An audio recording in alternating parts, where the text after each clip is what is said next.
শেখ হাসিনার ফাঁসি হলো।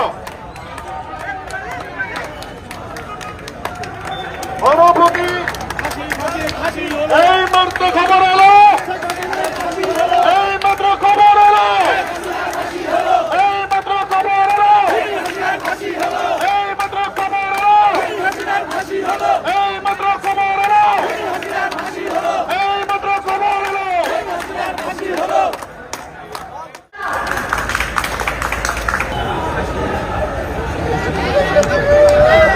নল্লাখ ফাঁসি দেখছি আপনার করতালি দেন, করতালি। জনতার আদালতে শেখ হাসিনার ফাঁসি হচ্ছে, আপনার করতালি দেন। বন্ধুগণ, এখন ডাক্তার চেক করবেন মরছে কিনা, মরলো কিনা। না মরতে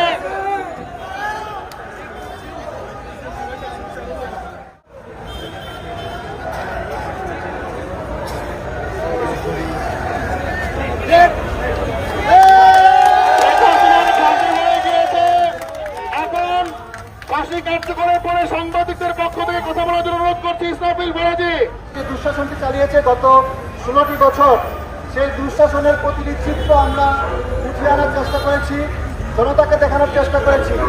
সর্বশেষ আজকে সকাল থেকে আমাদের যে আয়োজন ছিল, আমাদের যারা সাক্ষী, যারা এখানে সাক্ষী দিয়েছেন, আমাদের মেজর